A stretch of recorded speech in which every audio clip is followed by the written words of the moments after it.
Good evening, dear friends, and welcome to Watson's Margins. I'm Edward. Tell me, is there a paper near you tonight? A letter? A page? A torn ticket stub? We rarely look twice at such things, yet Watson learned that even a single torn edge can carry the whole shape of a truth someone hoped buried. Do subscribe so no fragment escapes you. Find us too on the Watson's Margins Spotify channel linked below. Now, listen closely, for as Holmes held, it is the little things that are infinitely the most important. Chapter 1. The Fog at Baker Street.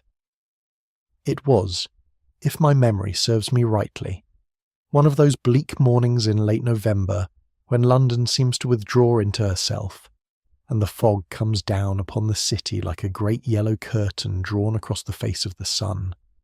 I had walked from Paddington through streets in which the gas lamps burned still, pale and useless, their halos smeared into the murk, and I confess that by the time I reached the familiar door of 221B Baker Street, I was glad enough to escape the chill and the closeness of the air. I found Holmes in a mood which I had come, over the years of our friendship, to recognise and even to dread a little on his behalf. He sat curled in his armchair with his knees drawn up and his pipe unlit beside him, and the room bore all the marks of one of his long fits of intellectual idleness. Chemical papers strewn across the table, a fine litter of tobacco ash upon the arm of his chair, and his violin lying untouched upon the seat opposite, as though it had been set down in the middle of some phrase and forgotten. He did not look up when I entered, and I busied myself instead with the fire which had burned low, and waited, as I had learned to wait, for the mood to pass of its own accord. "You are wondering, Watson," said he at length without turning his head, "why a man who professes to abhor the commonplace should have found nothing in the agony columns for a fortnight to rouse him from his chair." "I confess I was wondering something of the sort," said I, though I had not thought my face so transparent a register of my thoughts. "Your face, my dear fellow, is honest to a fault, which is precisely why I find you so restful a companion and so poor a card-player." He rose at last and crossed to the window, drawing back the curtain upon a scene of such impenetrable fog that the houses opposite had vanished entirely, leaving only the dim orange smear of a lamp to mark where the street continued. "London has become dull, Watson. Even her criminals have taken to hibernation." I might have answered him, but at that moment we heard the bell below, and then Mrs. Hudson's step upon the stair, and a moment later she ushered in a gentleman whose appearance struck me at once as that of a man carrying a burden considerably heavier than his years, though he could not have been much above 45.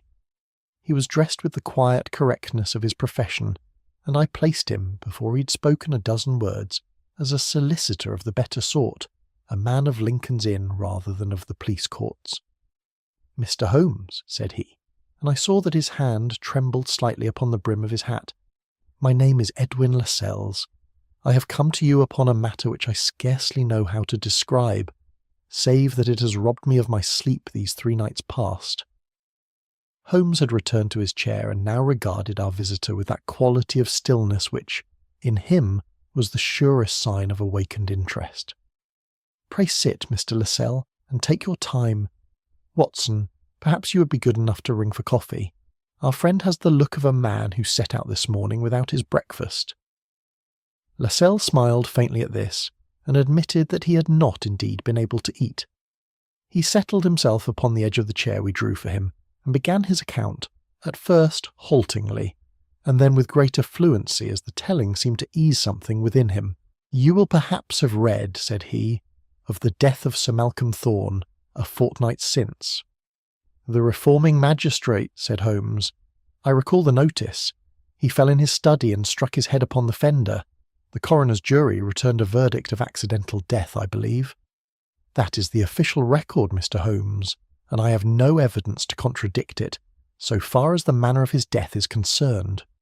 Sir Malcolm was a man of great personal courage, who had made for himself no small number of enemies in the course of exposing corruption among certain public officials, and I do not doubt that his sudden death, however innocently arrived at, has been a relief to more than one gentleman in this city." But it is not the death itself that brings me to you. It is the docket. The docket? The coroner's docket, sir. The official record kept of the inquest. The witness notes, the procedural memoranda, all that attends such an inquiry. I had occasion, in settling certain matters of Sir Malcolm's estate, to examine this document at the coroner's office, and I found it torn. A single section had been removed cleanly and was nowhere to be found. Holmes had not moved, but I saw his eyes had sharpened, and his long fingers, which had lain idle upon the arms of his chair, now came together at the tips before him, in that attitude I knew so well. Torn how, Mr. Lascelles? Roughly, as by an accident of handling, or with some evident design? I could not say with certainty, Mr. Holmes. I am no expert in such matters. I can tell you only that Inspector Bradstreet, who has charge of the affair, considers it a piece of clerical carelessness, nothing more, and is disposed to let the matter rest. But I cannot rest, sir, for I know something of what the missing section concerned. And that was? Lascelles hesitated, and glanced from Holmes to myself, as though weighing how much he might safely confide even in this room. It concerned, Mr. Holmes, a witness who was never formally called. For a long moment nobody spoke. The fire crackled upon the hearth, and somewhere below in the fog a cab rattled past, its wheels muffled and strange. I saw Holmes's gaze fix upon our visitor with an intensity that I recognised as the herald of one of those investigations into which he flung himself entire, body and mind, until the truth was run to earth. "Mr. Lascelles," said he softly, "I think you had better tell me everything you know of Sir Malcolm Thorne, his household, and his enemies, from the very beginning. We have, I fancy, a morning's work before us, and I confess that London's dullness has, within the last 5 minutes, considerably improved." And so, with the fog pressing thick and yellow against the windows of that familiar room, began the singular affair of the torn coroner's docket, in which, as I shall relate, Sherlock Holmes was to demonstrate once again that the smallest and most despised of facts may carry within them the whole architecture of a crime. Chapter 2. The Thorne Town House. We reached Westminster a little after 11, the fog having thinned somewhat with the advancing morning, though it still clung in ragged patches about the chimney-pots, and lent to the fine houses of that quarter a curious air of having been only half rescued from obscurity. Sir Malcolm Thorne's residence stood upon a quiet square, its facade discreet, its brass gleaming with the particular polish that speaks of a household run upon strict and unforgiving lines.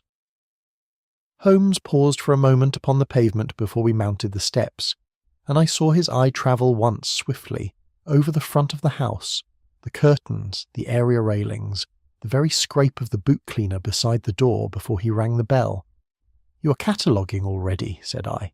"A house speaks before ever its occupants open their mouths, Watson.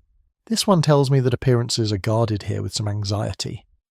We were admitted by a manservant of grave demeanour and shown almost at once into a drawing-room, where Lady Beatrice Thorne rose to receive us. She was a woman, I should judge, of some 35 years, dressed in unrelieved black, and possessed of that particular composure which I have observed before in those who have schooled themselves rigorously against the display of feeling. Her greeting was courteous, even warm, but there was beneath it, unless I greatly mistook the matter, a current of apprehension that no amount of good breeding could entirely conceal. "Mr. Holmes," said she when we were seated, "I must confess that Mr. Lascelles' visit to you has caused me no small distress. I had hoped that my husband's death, tragic as it was, might be permitted to rest. I do not see what purpose can be served by disturbing it further." "I quite understand your feeling, Lady Thorne," Holmes replied, with a gentleness I had not always known him to employ toward those he suspected of withholding something. "I should not trouble you at all were it not for the irregularity of the coroner's docket, which touches, I think you will agree, upon matters of record rather than of sentiment. I ask only to be permitted to examine your husband's study, and to put a few questions to those of the household who were about the house that evening." She hesitated, Her hands folded very still upon her lap, and then inclined her head. "Mr. Price will assist you in whatever way he can. He was devoted to my husband, and knows the house and its papers better, I think, than I do myself." It was but a few minutes later that Mr. Julian Price presented himself, a slight, neat man of perhaps 30 years, with quick eyes and a manner of eager, almost anxious helpfulness that struck me, even upon that first meeting, as somewhat overdone. He produced keys, offered to open whatever drawers or cabinets Holmes desired, and hovered at our elbows with a solicitude that seemed less the courtesy of a good servant than the vigilance of a man who wished to observe precisely what we observed. "You were Sir Malcolm's secretary for how long, Mr. Price?" Holmes asked as we mounted the stair.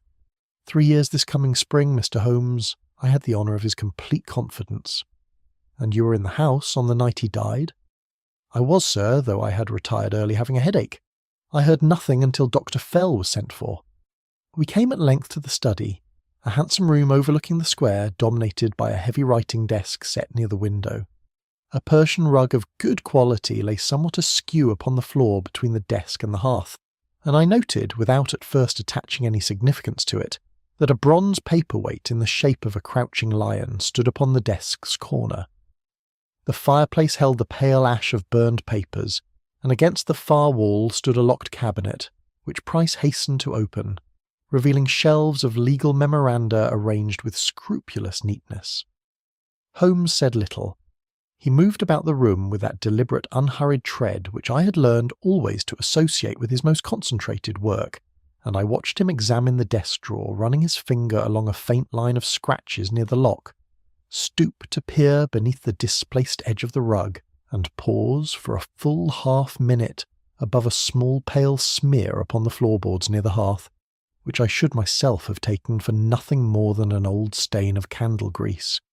"You're very silent, Mr. Holmes," Price ventured, with a laugh that did not quite carry conviction. "Do you find anything of interest?" "A room always interests me, Mr. Price, whatever it contains. Tell me, was the rug always laid so? I observe it does not sit true upon the boards." I could not say, sir. Such matters are for the housemaids." "Quite so." Holmes rose, dusting his knees, and I saw the faint gleam in his eye that I knew to mean he had found something, though he offered no further remark upon it, then or afterward, beyond a murmured word to me that we should visit the coroner's office before the day was much older. That visit, undertaken within the hour, proved hardly less instructive. The docket itself, when produced for our inspection by a clerk plainly uneasy at the attention it was receiving, showed a tear along its inner margin, and Holmes bent over it for some minutes with his lens, tracing the ragged edge with a care that seemed to me almost tender. "You will observe, Watson," said he at last, low enough that the clerk should not hear, "that this tear does not run wild, as a careless hand or an accident of storage would produce. It follows the fold precisely, here and here again. Whoever removed this page knew exactly which entry he wished to destroy, and took pains that the destruction should look accidental. Then Bradstreet is wrong to call it carelessness." "Bradstreet," said Holmes, with the faint dryness that was in him the nearest approach to open scorn, "sees a torn paper and concludes a torn paper. I see a torn paper and ask myself who, among all the souls who might have touched it, possessed both the motive and the opportunity to tear it so exactly and no more. That, my dear Watson, is the whole distinction between our two professions, and I confess I would not exchange places with him for a pension." We left the coroner's office as the fog was beginning to thicken again toward evening, and Holmes walked the whole way back to Baker Street, in a silence so complete that I forbore to break it, sensing that behind that impassive countenance 100 small observations were already arranging themselves, link by patient link, into the beginnings of a chain. Chapter 3. The Central Incident. A telegram will always find Sherlock Holmes at his most receptive, and I have often thought that no other form of communication so perfectly suits the abruptness of his temperament. We had dined early that evening, and Holmes was occupied at the side table with some fragment of chemical analysis, his sleeves rolled and a faint acrid smell rising from a retort, when Mrs. Hudson brought up the buff envelope that was to alter the whole complexion of the case. He tore it open, read it in a single glance, and was upon his feet before I had well set down my coffee. "Lascelles' chambers have been entered," said he. "Come, Watson, if you can bear a second evening's fog upon an empty stomach, for I fancy this will not wait." We found a hansom with some difficulty, the fog having settled thick and choking over Holborn, and reached Lincoln's Inn to discover the outer door of Lascelles' chambers standing open, and a constable stationed uneasily upon the step. Within, the disorder was considerable. A cash-box lay open and rifled upon the floor. Papers had been swept from a side table and lay scattered like fallen leaves across the carpet, and the window at the rear of the room stood ajar, its latch hanging loose and splintered from the frame. Inspector Bradstreet, a solid, unimaginative officer whom I had encountered upon previous occasions, greeted us with the particular satisfaction of a man who believes his case already closed. "A common burglary, Mr. Holmes, nothing more," said he, indicating the window with a broad thumb. "You may see for yourself, the latch forced, footprints on the sill and the carpet beneath, the cash-box rifled. Some fellow off the street saw a lawyer's chambers standing dark and thought to try his luck." "Footprints, you say?" Holmes crossed at once to the window and crouched beside the sill, his lens already in his hand. "Here, and here again, upon the carpet. Mud from the court outside, plain enough." Holmes examined the marks for a long while without speaking, and I saw him touch one very lightly with the tip of his finger, and then raise the finger to his nose. When at last he rose, there was in his manner none of the satisfaction that animated the inspector. "You will forgive me, Bradstreet, if I observe that this mud is dry, quite dry, and crumbling a little at the edges, as mud will do only after some hours' exposure to a warm room. It has not rained in London since Tuesday last, and the streets, though foul enough with soot, have been dry underfoot for 3 days. A burglar who came in from the court this evening would have brought in mud still damp from the gutters, not this stale and powdery stuff." Bradstreet's face clouded, but he was not a man easily deflected from a comfortable theory. "Carried in on an old boot, perhaps." "Perhaps," Holmes agreed, in a tone that conceded nothing, and turned his attention to the window itself. He examined the splintered latch with great care, running his finger along the break, and then glanced back into the room with an expression I had come to recognise as the herald of a discovery he did not yet mean to share. "The wood is split outward here, do you see, Inspector, not inward. A man forcing this latch from without would have driven the splinters into the room.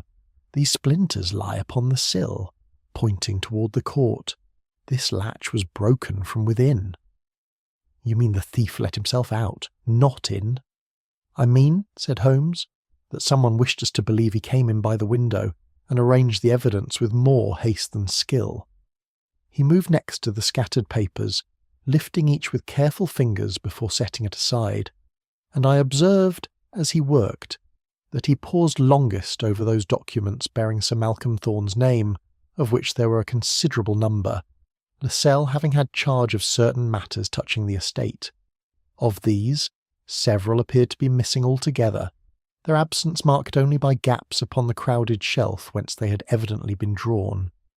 "You will notice, Watson," Holmes murmured to me, low enough that Bradstreet, occupied now with the constable at the door, should not overhear, "that whoever searched this room searched it with purpose.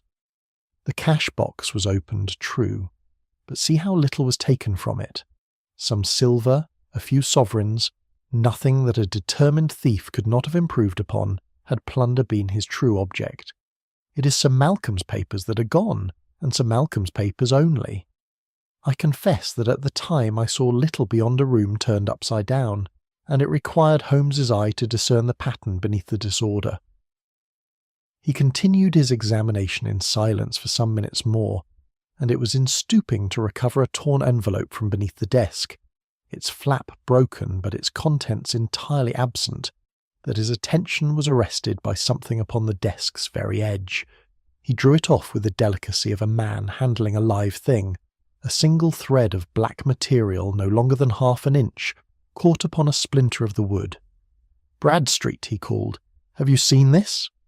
The inspector crossed to examine it and shrugged with the air of a man whose patience is being tried by trifles. "A thread, Mr. Holmes. Any coat in London might have shed it. I hardly think we shall find our man by a scrap of black wool." "Perhaps not," said Holmes mildly, and I saw him fold a scrap of paper about the thread and bestow it within his notebook with a care that belied his apparent indifference to the inspector's scorn.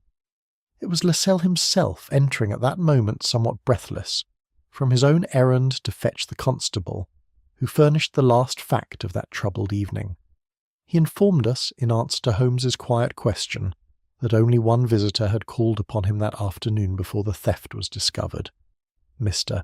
Julian Price, who had come upon some trifling matter touching Sir Malcolm's will, and had remained perhaps 20 minutes before taking his leave. He seemed distressed when he heard of the burglary, Lascelles added, and offered at once to furnish a list of names, old enemies of Sir Malcolm's from his years upon the bench, men who might bear a grudge sufficient to explain such an act. Holmes received this intelligence without visible reaction, though I, who knew him well, observed the faint stillness that came over his features whenever a fact fell precisely where he had expected it to fall.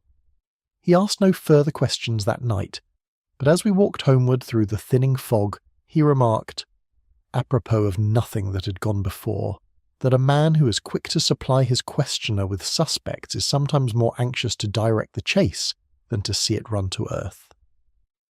I did not then grasp the full weight of his meaning, and it was to be some days before I understood how carefully that remark had been weighed before it was spoken.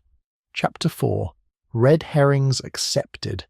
The days that followed the burglary at Lascelles' chambers brought with them a great quantity of intelligence, most of it, as Holmes was at pains to point out, of the sort that leads an investigator swiftly and comfortably astray. I had occasion, in the course of my practice, to be absent from Baker Street for the better part of 2 mornings, and returned upon the second to find Holmes deep in conversation with Bradstreet, who had called, evidently to communicate what he plainly regarded as a triumph. "You will be interested to hear, Mr. Holmes," said the inspector, settling himself with the satisfaction of a man delivering the concluding chapter of his own composition, "that we have traced a very promising line. Sir Malcolm, it seems, had once given his word to look after the interests of a young woman's brother, a governess by the name of Clara Vane, presently employed in Kensington. The brother, one Stephen Vane, was some years since convicted upon evidence in a corruption matter and sent to prison. He was released but 3 months past, and I have it upon good authority that he was seen near Sir Malcolm's house on the very evening of the death." "Seen by whom?" Holmes inquired, without looking up from the paper he was folding. "A crossing sweeper who knows him by sight. And more than that, Miss Vane herself was observed near Lincoln's Inn on the evening of the theft, looking, my witness tells me, exceedingly agitated." I confess that upon hearing this recital I felt the case, which had seemed to me tangled beyond any easy unravelling, drawing suddenly and not unreasonably toward a single point. A brother wronged, a sister devoted, a promise unfulfilled by the dead man. Here surely was motive enough, and I said as much when Bradstreet had taken his leave. "There is motive in plenty, Watson, I grant you," said Holmes, laying aside his pipe. "There is indeed almost too much of it, which is a circumstance that should always give us pause. When a case supplies its investigator with a motive so complete, so touching, and so conveniently placed within his reach, I have learned to ask myself whether the motive has been discovered or provided.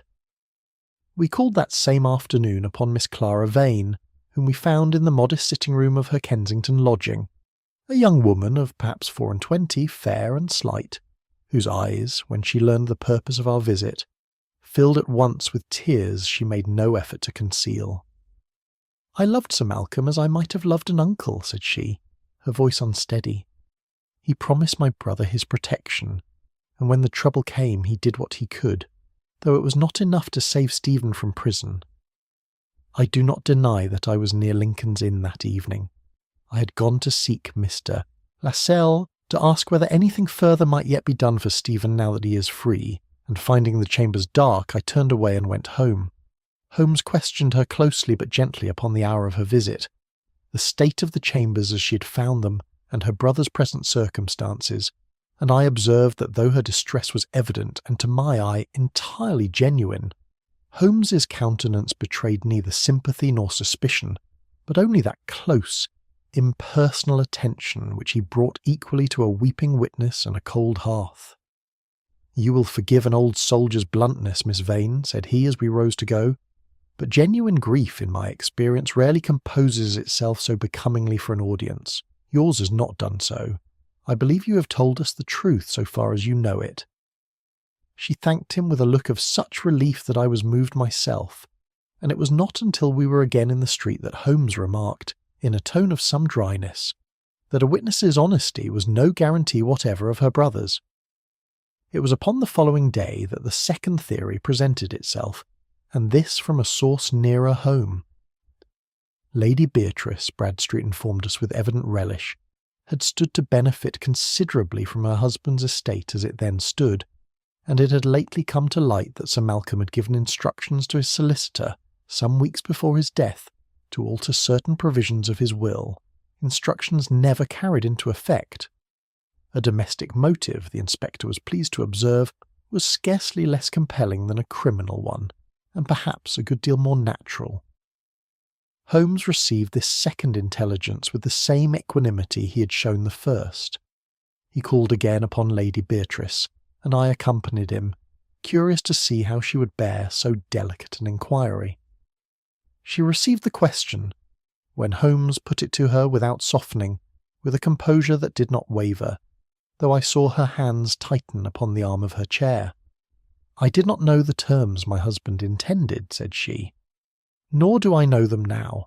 If you suppose, Mr. Holmes, that I killed him to prevent a change I could not have foreseen, I can only tell you that grief, however well I may conceal it from strangers, is not so easily counterfeited as you perhaps imagine." "I imagine nothing, Lady Thorne," Holmes replied. "I collect facts and weigh them, and I have observed that your grief, unlike Miss Vane's, is controlled rather than concealed. These are different things, and I do not yet know which of them is the more honest." That evening, over a late supper at Baker Street, I set before Holmes the sum of what the week had furnished us. A wronged brother returned in secret, a sister seen near the scene of the theft, a widow with both motive and opportunity, and a husband's altered will left forever unsigned, a death that might, after all, have followed some bitter domestic quarrel. It seemed to me, I confess, that the case might rest in the end upon nothing more mysterious than human passion. Holmes shook his head slowly, and there was in his face an expression I'd seen before, upon the eve of some conclusion not yet ready to be spoken. Passion, Watson, is a clumsy artist. It leaves its traces scrawled and blotted across a scene, torn tempers and broken crockery, not a docket torn precisely along its fold, nor a latch split outward with such careful inaccuracy, nor a thread of black wool laid, as if by accident, exactly where a searching eye must find it. No, my friend, whatever passions may have moved in that house, this case has been planned with the neatness of a clerk's hand, and I confess I begin to wonder whether we have not, all of us, Bradstreet included, been permitted to discover exactly what we were meant to discover, and nothing more. Chapter 5. Holmes questions the household. "We shall return to Westminster this morning, Watson," said Holmes, over a breakfast which he had scarcely touched, "and I mean to ask no question whatever about Sir Malcolm's death." I set down my cup in some surprise. "Then what do you propose to ask?" "Trifles. The hour at which the lamps are lit, the number of keys to the study and who holds them, whether the household ink is kept in one place or several, who came and went upon ordinary evenings, before ever there was a death to make such comings and goings memorable." He rose and reached for his hat. "You will find, my dear fellow, that a man will guard his account of a murder with the greatest care, and yet answer a question about his housekeeping with perfect candour, never suspecting that the housekeeping is the murder." We found Dr. Ambrose Fell already at the Thorne house when we arrived, having called, he explained, to look in upon Lady Beatrice, whose nerves, he said, had suffered considerably under the strain of recent events. He was a smooth, well-fed man of comfortable manner, the sort of physician whose bedside address inspires confidence more readily than his diagnoses invite scrutiny. And he received Holmes's questions with the easy cooperation of a man who has nothing to conceal and every wish to appear so. Sir Malcolm had suffered from occasional dizziness these 18 months past, said he, when Holmes inquired as to the circumstances of the death. A matter of the inner ear, nothing alarming in itself, but sufficient, I have always believed, to account for a fall. I imagine he reached up for some volume upon the higher shelf, was taken with a sudden vertigo, and fell backward, striking his head upon the corner of the fender as he went down. You imagine this, said Holmes, or you were told it? Dr. Fell's smooth countenance flickered very briefly before recovering itself. I examined the body, Mr. Holmes, within the hour.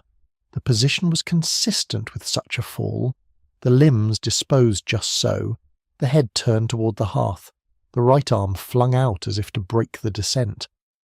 You describe the position with great particularity, Doctor, for a man who tells me he was not present when the fall occurred, and who found the body only after it had, I collect, already been moved by the household before your arrival. It was a small thing, and Fell recovered his composure almost at once, murmuring something about Price's account and his own professional habit of visualizing an injury in order to understand it. But I saw Holmes's eye rest upon him a moment longer than courtesy required, and understood that a seed had been planted which would, in time, bear fruit. We found Julian Price in the small room off the study which served him as an office, engaged upon some correspondence with a neatness of hand that seemed, even in that ordinary employment, faintly at odds with the haste of his manner elsewhere.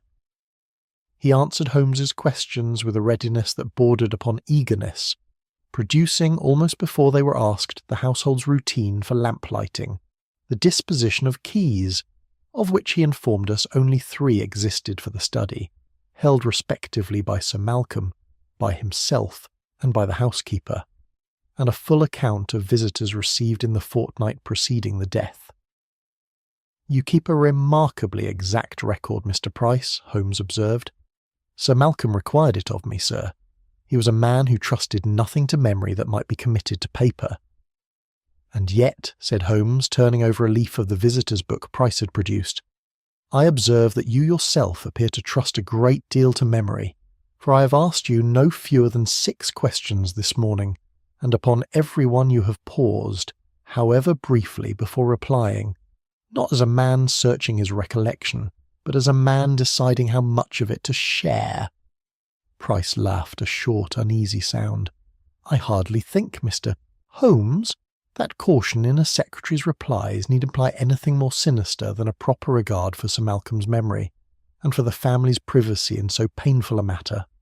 Perhaps not, said Holmes, and turned the conversation with disarming ease to the matter of ink and paper, where the household stock was kept, whether Sir Malcolm wrote always at his desk or sometimes elsewhere, and whether Price himself had occasion to use his employer's own inkstand. To these questions, so trivial upon their face, Price answered fully and without apparent hesitation, and it was only afterward, as we descended the stair, that Holmes remarked to me that a man who hesitates over the great questions and answers the small ones freely has generally arranged his defences in the wrong order. It was in the course of that same visit that Holmes drew from Lady Beatrice, gently and by degrees, the intelligence that was to give the case its true shape. Sir Malcolm, she told us, had in recent months become absorbed in some private inquiry, the nature of which he had not shared even with her, though she believed it connected with matters from some years past. A sealed affair, she thought, touching an inquest of 5 years' standing, in which a young municipal clerk had died in circumstances officially accounted accidental, but which her husband had come to suspect were otherwise. He had spoken to her, upon one occasion only, of forged contracts and a witness silenced, and had said that he meant to see the truth of the matter brought again before the proper authorities, though he would not say when, nor how. He was not a man to speak carelessly of such things, Mr. Holmes, said she. If he believed himself in danger, he gave no sign of it to me. Holmes thanked her with a gravity I had rarely seen him extend to a witness, and as we walked away from the house in the pale afternoon light, he was silent for a long while, turning something over, I could see, with the whole force of his mind. "The torn docket, Watson," said he at last, "named a witness never formally called. I begin to think that witness was connected not to the manner of Sir Malcolm's death, but to that older matter of the clerk and the forged contracts. Somewhere in this house, or close beside it, walks a man who once wore another name, and who's taken very great pains these 5 years past that no one should recall it. Sir Malcolm, I fancy, recalled it after all, and paid, I greatly fear, the full price of his memory." Chapter 6. The Silent Reconstruction.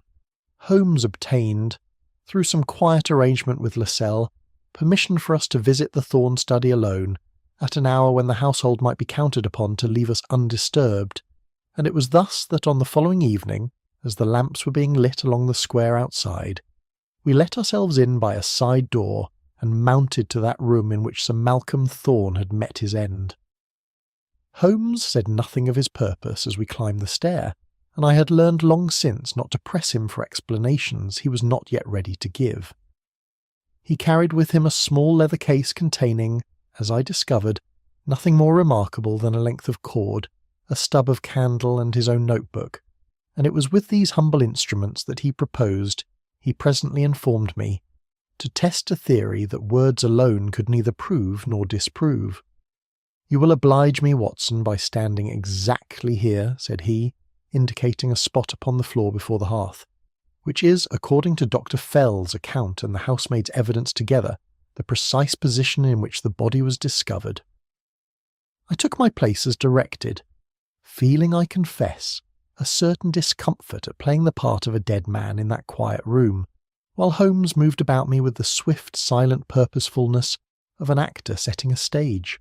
He drew a chair from beside the desk and placed it at a particular angle, set the stub of candle upon the corner of the desk itself where, he informed me, the household swore it had stood upon the fatal evening, and returned the bronze paperweight to its accustomed place, all the while murmuring some private calculation to himself that I did not attempt to follow. "Now," said he, when all was arranged to his satisfaction, "let us suppose, as the household would have us believe, that Sir Malcolm, reaching for a volume upon that upper shelf, was taken with a sudden vertigo and fell backward, striking his head upon the fender as he went. In such a fall, Watson, a man does not fall gently.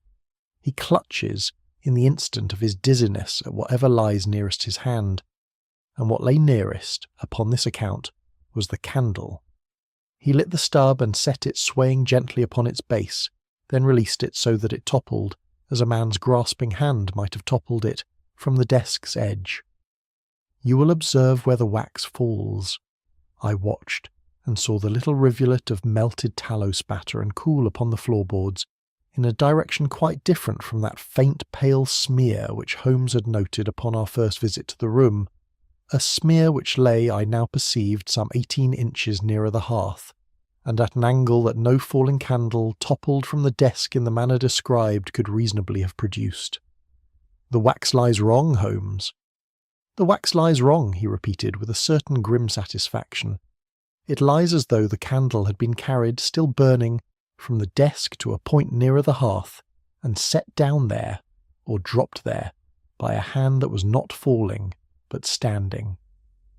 He knelt beside the older stain, examining it once more with his lens, and I saw him nod slowly, as a man confirms a conclusion he has long suspected but only now proves. He turned next to the rug, drawing it back with careful hands from the position in which it had lain upon our earlier visit, displaced, as I have told, from its true alignment with the boards beneath.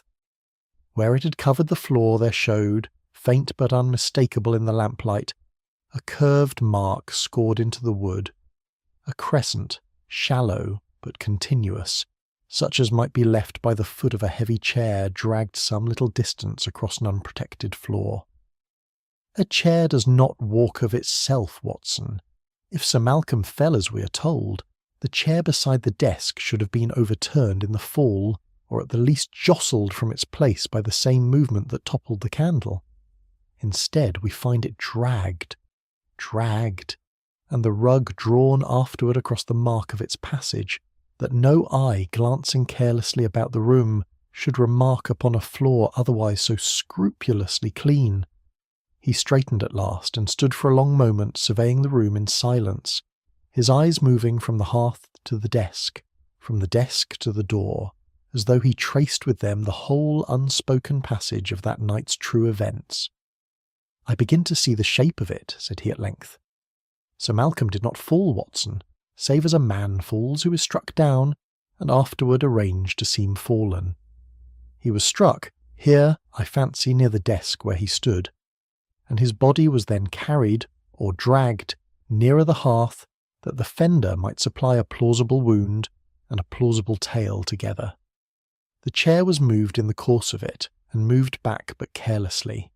The candle was carried and set down where it might illuminate the full scene for whoever should be first upon it, and the rug was drawn across the one mark that could not be erased. But who, Holmes? Surely this argues a man of some strength, and one who knew the room intimately, to arrange so much in the little time that must have been available to him. That, Watson, is precisely the question toward which every fact in this case has been quietly pointing, though I do not yet care to name the answer aloud, even to you, until I have proof beyond the testimony of a candle and a scratch upon the floor." He gathered his small instruments back into their case, extinguished the candle, and stood a moment longer in the darkened room. "I have sent this afternoon a telegram to a friend who has charge of certain old municipal records, and another to a costumer of my acquaintance in Drury Lane, whose memory for faces under paint and wig extends, I am glad to say, a good deal further back than most men's memory for faces without either. I expect answers to both within the day, and I think when they come, that this case will begin at last to show its true and rather theatrical face."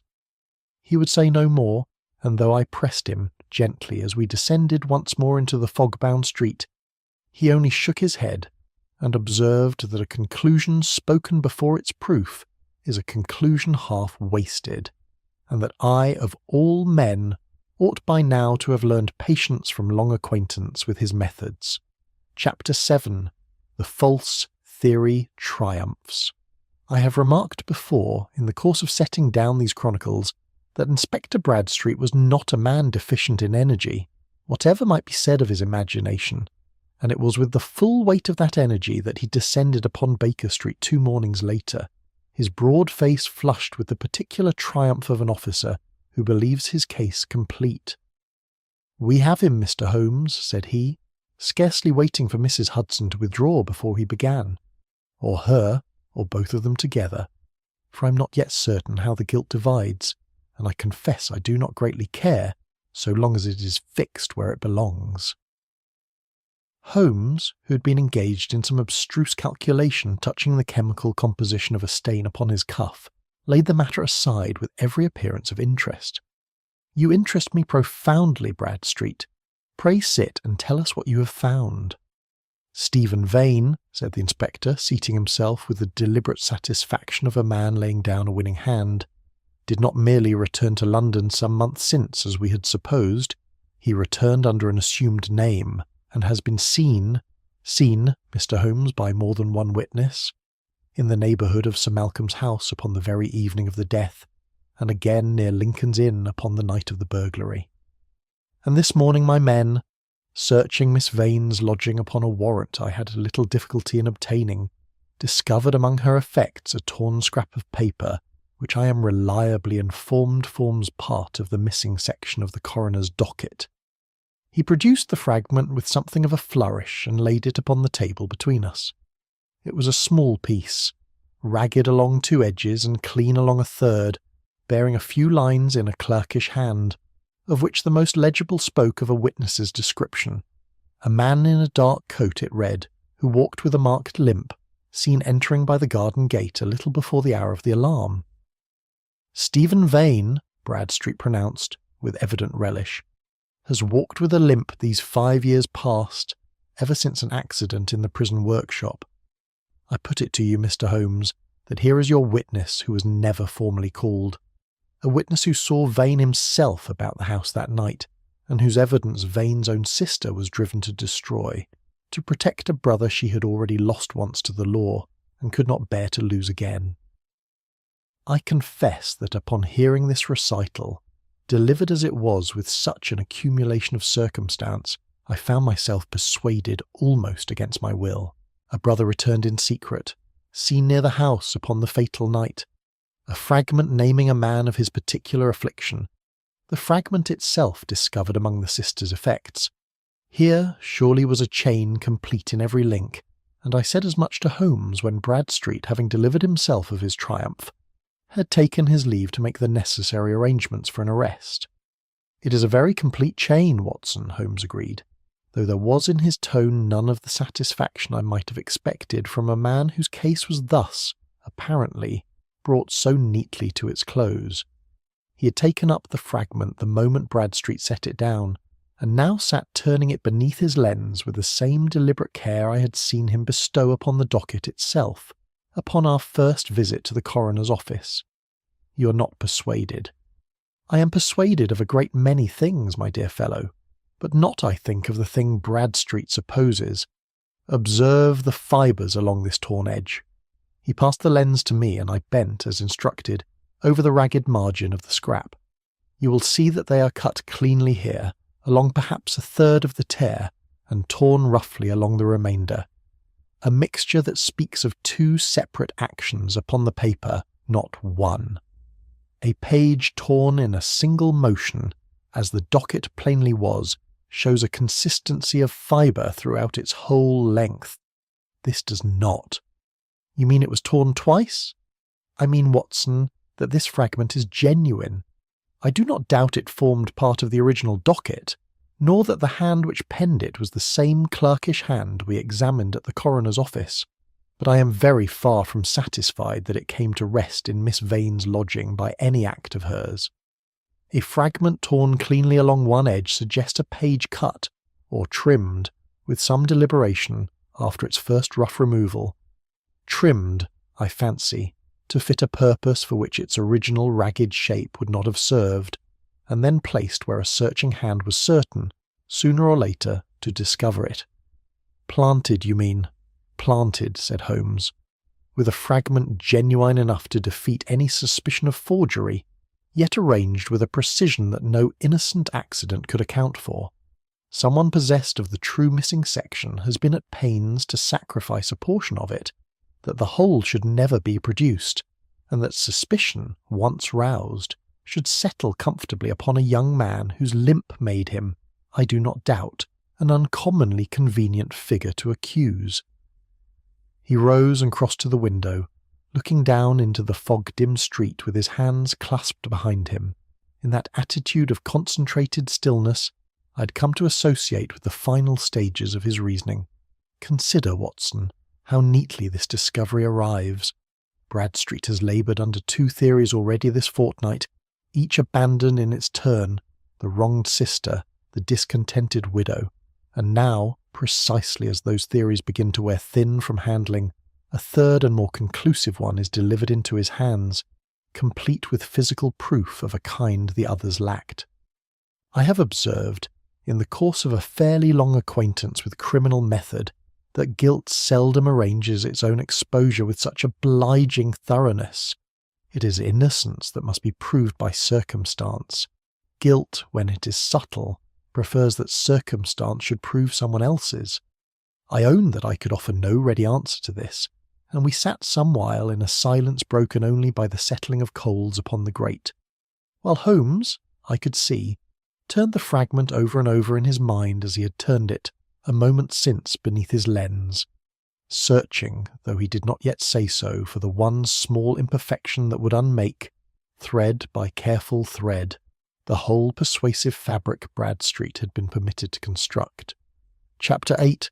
The One Detail. "You have kept your own counsel long enough, Holmes," said I over breakfast the following morning, for I had watched him these 3 days past turning some private conviction about in his mind, without once offering to share it, and my patience, I confess, had begun to wear thin under the strain of Bradstreet's approaching triumph. "If you believe Vane innocent and his sister wronged, You had better say so before the inspector's warrant is executed and the harm past mending." Holmes set down his cup and regarded me with something between amusement and apology. "You're quite right to press me, Watson, and I will own that I have been withholding not from any love of mystery for its own sake, but because a conviction unsupported by proof is worth very little in a court of law, and I have wanted the proof, not merely the conviction. I believe, however, that I have it now, or very nearly." He rose and crossed to the mantel where he had pinned, some days since, the small twist of paper containing the black thread recovered from Lascelles' chambers, and brought it to the table, together with his notebook. "You will recall this thread, found upon the very edge of the desk from which Sir Malcolm's papers were taken.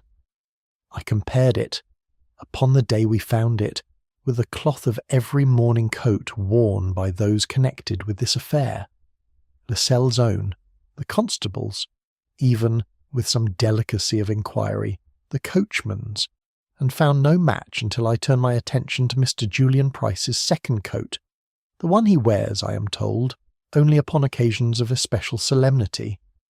The weave is similar, Watson, remarkably so, yet not identical, a fact which puzzled me until I recalled that theatrical cloth, dyed for the stage rather than the street, is very often woven a shade coarser than cloth intended for ordinary wear, that it may hold its colour beneath strong lights. You mean the thread came from a costume, not a coat at all? I mean precisely that, and it was this thought, more than any other, that sent my telegram to Drury Lane. But there is a nearer proof, Watson, and one I confess gives me greater satisfaction, for it required no expert's eye, but only patience and an evening's close observation." He tapped the notebook. "The torn docket, Watson. I have examined it now upon 3 separate occasions, and I have neglected, until the last of these, to ask myself a question so simple that I am almost ashamed to have overlooked it so long. With which hand was it torn? Does a tear declare such a thing? It does, to an eye trained to read it. A right-handed man, tearing a page toward himself, exerts the greater pressure with his right hand, which draws downward and inward, leaving the heavier crumpling, the deeper crease, upon the right-hand portion of the tear. A left-handed man produces the mirror of this, the crumpling upon the left, the ink smudged, where it touches at all, toward that same side. I examined the docket afresh 2 evenings past, Watson, with this single question in mind, and found the crease and the smudge both lying to the left. The docket, beyond any reasonable doubt, was torn by a left-handed man. I sat back, turning this over. But every soul we have questioned in this affair writes with the right hand, Holmes. I have watched them all. Lady Beatrice at her correspondence, Dr. Fell signing his certificates, Miss Vane. Every soul we have questioned writes with the right hand in our presence, Holmes corrected gently. That is a very different matter, Watson, and it was this distinction that took me, upon the pretext of returning a borrowed umbrella, to dine informally at the Thorn House 2 evenings since, an invitation Lady Beatrice was good enough to extend when I professed an interest in examining, once more and quite casually, the household's ordinary evening routine. And you observed something? I observed a great deal, though I said little of it at the time. Mr. Price wrote, before dinner, a short note to the housekeeper, and wrote it, as I had expected, with his right hand, in a script grown fluent, I do not doubt through years of careful practice. But at table, Watson, a man forgets himself. He does not calculate the hand with which he lifts his bread, or draws his chair nearer the fire, or reaches for the coal scuttle when a log has burned low. I watched Mr. Price do all these small, unconsidered things across the course of an evening, and in every one of them, without exception, it was the left hand that moved first and most naturally, the right following only when he seemed to recollect himself. He paused, and there was in his face, as he continued, something graver than the pleasure he generally took in the unveiling of a deduction. My telegram to Drury Lane was answered yesterday afternoon, Watson, and I have spent the better part of last evening confirming its contents against the municipal records my other correspondent was good enough to furnish.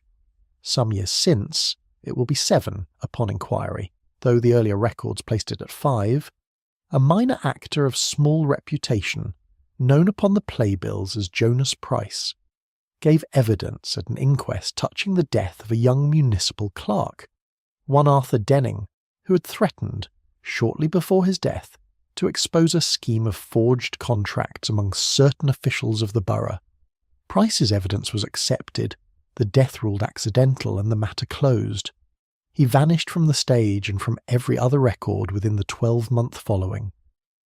My costumer friend recalls him well, Watson, chiefly for one particular, that he played upon 2 occasions a character required by the piece to write letters upon the stage, and that the management was obliged both times to instruct him most particularly to hold the pen in his right hand, since his natural inclination betrayed itself otherwise to the audience in the front rows. I felt the whole weight of the thing settle upon me with a coldness that had nothing to do with the morning air. Price is price. I believe so, Watson, though belief is not proof, and I mean to have proof before Bradstreet's warrant does an innocent woman's brother the injury of an arrest for a crime he never committed. We shall want one thing more, some specimen of Price's private hand taken unguarded, that we may set beside whatever record of Jonas Price's own writing may yet survive among the old inquest papers. I have asked that they be sent up from the Borough Archive this very morning, and I do not think, my dear fellow, that we shall be kept waiting very much longer for the last link in this unhappy chain. Chapter 9. Holmes reveals the truth. It was upon the following evening that our sitting-room at Baker Street received a gathering such as I had seldom seen assembled there before. Lady Beatrice Thorne, pale but composed in her morning black. Mr. Lascelles, still bearing the anxious look of a man whose professional reputation had been made to bear more strain than it was accustomed to. Miss Clara Vane, brought at Holmes's particular request, and seated at his direction nearest the fire. Dr. Ambrose Fell, smoothing his gloves with a nervous, unconscious motion. Inspector Bradstreet arrived in some perplexity at being summoned to a room rather than permitted to make his arrest. And, last to enter, Mr. Julian Price, who took the chair offered him with an ease of manner that I now watched with an interest very different from any I had felt before. Holmes stood before the fire, and I saw in his bearing that particular quiet which in him signalled not uncertainty but its opposite, the stillness of a man who has already reasoned his way to the end of the road, and waits only to walk his listeners along it at his own pace. "I have asked you here," he began, "because Inspector Bradstreet's warrant, had it been executed this morning as he intended, would have consigned an innocent man to the dock for a crime he did not commit, and I could not permit that to occur while the true history of this affair remained undisclosed." Bradstreet stirred in his chair. "You go too fast for me, Mr. Holmes. The evidence against Vane is evidence manufactured for the purpose of your discovering it, Inspector, which is a very different thing from evidence that discovers itself." Holmes's tone was not unkind, but it carried no invitation to argument. "Let us begin, as I think we must, with what did not happen. Miss Vane had motive, I grant you, but no opportunity that any witness has placed beyond a bare sighting near a darkened chamber. Her brother's limp made him a figure easily described and as easily invented, for I put it to you, Inspector, that no witness of that description has ever been properly produced, only reported at second hand by persons themselves conveniently unavailable for close examination. And the fragment found in her lodging? Genuine paper, Inspector, but a false placement, cut with scissors along one edge where the original tear ran ragged throughout, and left where a search convenient in its timing was certain to discover it. The burglary at Mr. Lascelles' chambers, likewise, was no burglary at all, but a charade staged from within. The mud too dry for that evening's streets, the latch splintered outward when it should have splintered in, the cash-box disturbed only enough to lend colour to the tale, while the true object of the search, papers touching Sir Malcolm's private inquiries, vanished entire. Lascelles had gone very pale. Then who? I will come to that directly. Let us turn first to the study in Westminster, and to the death which began this whole unhappy chain. Dr. Fell has told us of a fall occasioned by vertigo, The body found disposed as such a fall would naturally leave it, but a falling man clutches at what lies nearest, and the candle that should have fallen with him instead was found burning steadily upon the desk when discovered, its spilled wax lying at an angle no accidental fall could produce, but which a hand carrying it deliberately from desk to hearth explains entire. The chair beside the desk had been dragged, not overturned, and the mark of its dragging concealed beneath a rug drawn hastily across the boards. Sir Malcolm did not fall, ladies and gentlemen. He was struck down, and his body afterward arranged with some care to resemble an accident that never occurred. Dr. Fell's smooth countenance had lost every trace of its professional composure. "I describe the scene as I found it, Mr. Holmes, I swear to you. As you were told to find it, Doctor, by a household narrative already prepared before ever you were summoned. I don't think you complicit in the death itself, only credulous in your account of it, and I shall say no more upon that head." Holmes turned now, and his gaze came to rest, quiet and level, upon Julian Price. It remains to ask who possessed both the opportunity to arrange this scene and the motive to conceal at any cost the identity of a witness the coroner's docket very nearly named. Price had not moved, but I saw a stillness come over him that was, in its way, more telling than any start of alarm.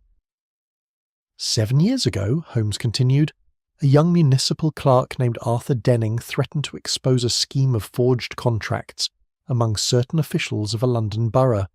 He died shortly afterward, in circumstances an inquest jury was persuaded to call accidental, upon the evidence of a minor actor named Jonas Price, who swore to facts that closed the matter cleanly and was never troubled again by any authority. Jonas Price vanished from the stage that same year. Julian Price entered Sir Malcolm Thorne's service some 3 years since. "This is fantasy, Mr. Holmes," said Price, though his voice, I thought, had lost something of its former readiness. "It is fact, sustained by proof I do not think you will care to see tested in open court. The docket that named the surviving witness to Denning's true circumstances was torn by a left-handed man, Mr. Price, as the crease and the smudge of its tearing plainly show. And you, whatever public habit you have schooled yourself to display with your pen, favour your left hand in every unconsidered motion of the table and the hearth, as I observed for myself 2 evenings since beneath your own roof. The thread found in Mr. Lascelles' chambers matches, not an ordinary coat, but theatrical cloth of the coarser weave used for the stage, cloth I do not doubt you retained from an earlier profession, and wore again upon an errand you believed no one would connect to it." He drew from his notebook, last of all, a playbill, yellowed with years, and a sheet of borough archive paper, bearing a clerk's careful transcription of testimony given at an inquest 7 years past, and laid them side by side upon the table. The signature upon this playbill, Jonas Price, and the private shorthand marks I have found scattered through Sir Malcolm's own files in a hand you believed unremarkable, are, upon comparison, the work of the same fingers.